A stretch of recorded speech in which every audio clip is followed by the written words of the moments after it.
Hi there, Chris here with another fresh tip for you all. In this video, we are going to continue our look at painting Aeronautica Imperialis Skies of Fire models, and in this example, we're going to take a look at a couple of ways, two ways specifically, how to paint those canopies on these planes. So to serve as our example, we're going to use the little lightning here. To get us started, we're going to use Caldor Sky. Now, in the previous examples, I had used Black Templar to blacken out these windows here. Now, if you're working straight from primer, this will work just the same. Just start laying this blue in its place. No thinner really needed, just the dampness of the brush, just to thin the color out ever so slightly to help you move the color along. Although if you do need to thin it a little bit more, just so it flows nicely and stays within the bounds of that little window space, by all means, of course, thin your color down a bit, but it's not entirely necessary. And you may want to apply more than one layer, but getting a flat, even color on there is not 100% necessary because we're going to be using a few colors. Cantor Blue is next. We're going to use a little bit on our palette. We're going to use a very generous amount of water here, and basically what we're going to do is we're going to thin the color down, probably more like a 1 to 2, 1 paint to 2 water, and basically we're just going to fill in the window space, as it were, each little window pane. And really what this is going to do is it's going to gather towards the outer edges of the window. This was more or less just to bring the blue back down just a little bit, and in case anybody out there who still has like a light primer in place of that black in the windows, this will also help with that phase as well. Next, we're going to take some Techless Blue. We're going to mix this into the Caldor Sky, kind of till we get like a point of a 1-to-1. So it's kind of a 50-50 mix. You just mix to eye. Just kind of, it's not quite Techless Blue, and it's not, all the way, Caldor Sky kind of thing, right? Just a 50-50 mixture. Just to eye, really.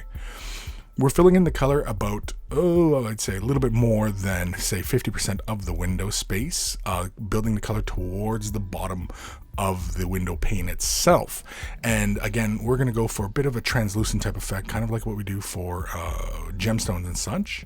Here is Techless Blue all on its lonesome, and again, we're going to try and be very careful as we build this color down towards the bottom.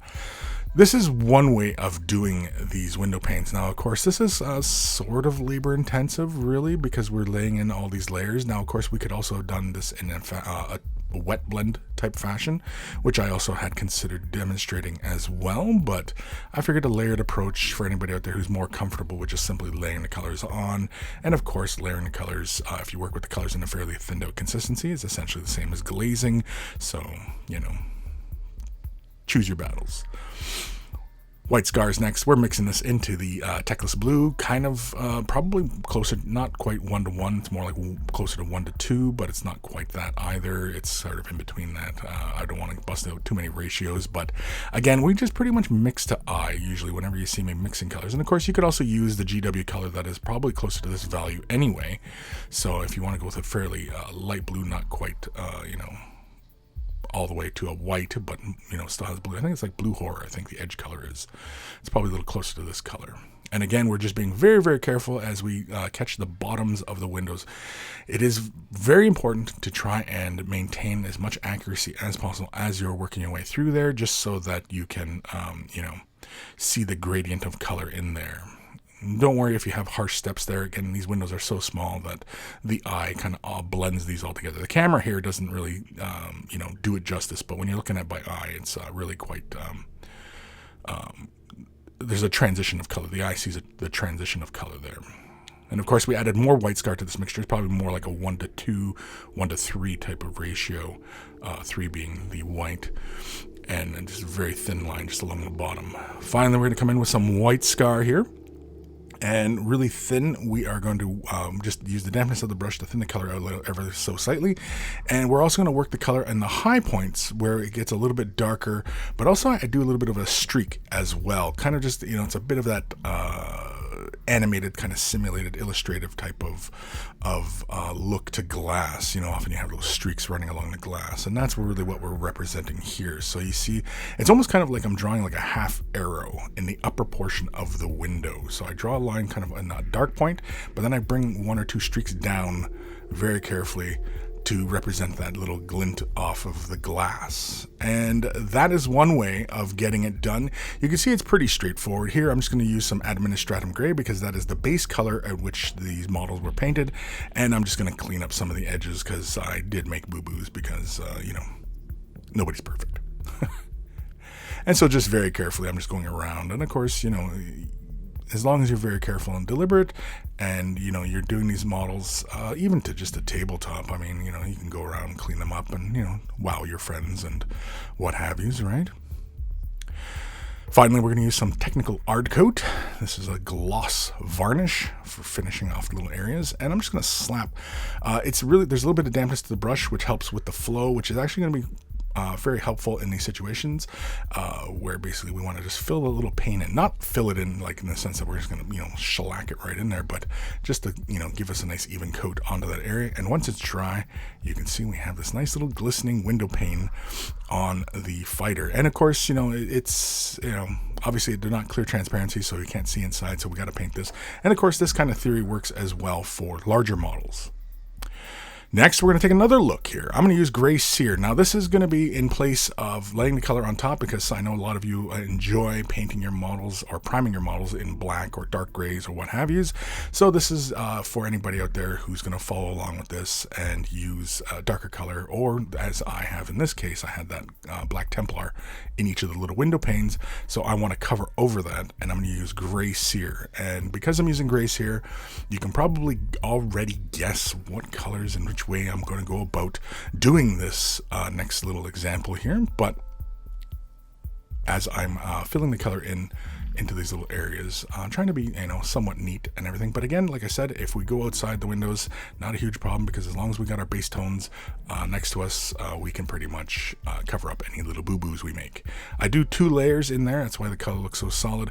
I'm going to use Aeronautic Blue. This is the Citadel contrast, and I apply, at first it's a pretty generous amount into that little window pane, but don't worry, I'm going to come back. It's really just one brush load I use and hit all 4 windows. But I quickly dry the brush off, pull the excess pigment out of the bristles, and then begin basically, like a little syringe, I draw the excess color out of there. But I do want to leave it along the edges, and I also push the color up towards the high points of the panels so that we get that similar transition of darker color up above and lighter color down below. And even right off from there, I kind of like how the canopies already look. Talisar Blue is next. We're going to use a little bit, we're going to just draw it out through the palette here just to draw some excess color out of the bristles, because really we want this to be thin, but we don't want it to flow all over the place and get into everywhere like it normally does, like it wants to do, really.